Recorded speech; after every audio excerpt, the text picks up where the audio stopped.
এইসব কি হচ্ছে মা? এই এত ভিজে জামা কাপড় কেন? বাইরে যে এত বৃষ্টি হচ্ছে তোর চোখে পড়ছে না? নে দড়িটা কাটিয়ে দে। জামা কাপড়গুলোকে কি আমার মাথার উপর শুকাবো নাকি?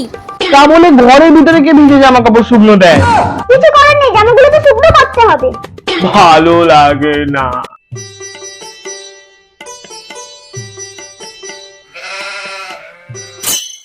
বাবু তাড়াতাড়ি এই বাকি জামা কাপড়গুলো নিয়ে আয়।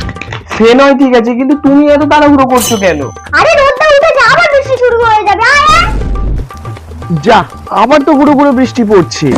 তোর জন্যই তো হলো, কতক্ষণ ধরে বলছি তাড়াতাড়ি আয়। এটাও আমার দোষ। একটা জামা কাপড় পাচ্ছি না, কোথায় সব? আমি পরে বসে আছি। তো খুলে দাও।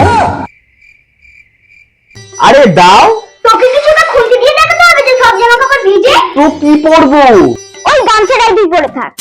জামা তো আর পেলাম না, সেই কবে কাজে একটা টাইট জামা পরেছি। কি টাইট বাবা। ঠিক আছে, যাই হোক খাবারটা খেয়ে নে। সেই আবার খিচুড়ি? রোজ কে খিচুড়ি করে? হ্যাঁ, এই বৃষ্টির দিনে খিচুড়ি থেকে ভালো খাবার হয় নাকি? ভালো লাগে না যেন। আরে বেশি করে সবজি দিয়ে কইছি, খেয়ে নি। লিস্ট আমাকে একটা ডিম ভেজে দাও। ঠিক আছে, দিচ্ছি। ও মা, আসছি তাহলে, কলেজে যাচ্ছি আমি। এই বাবু ছাতাটা নিয়ে যা, বৃষ্টি হতে পারে। ধুৎ, এত সুন্দর রোদ উঠেছে, আর আজকে বৃষ্টি হবে না। আরে নিয়ে তো যা। কোনো কথাই শোনে না ছেলেটা। 2 hours later. লা লা লা। এই যা, বৃষ্টি এসে গেল তো। এই বৃষ্টি তো থামতেই চাইছে না, কতক্ষণ আমি এখানে দাঁড়িয়ে থাকবো? ছাতাটাও আনলাম না, বরং ভিজে ভিজেই বাড়ি চলে যাই। বলেছিলাম ছাতাটা নিয়ে যা।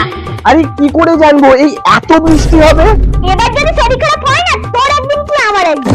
আর তোমাদেরকেও বলে রাখি, এই বৃষ্টির সময় তোমরা বাড়ি থেকে বেরোনোর সময় অবশ্যই ছাতা নিয়ে বেরোবে। আর এই বাবু এদিকে আয়, তোর মাথা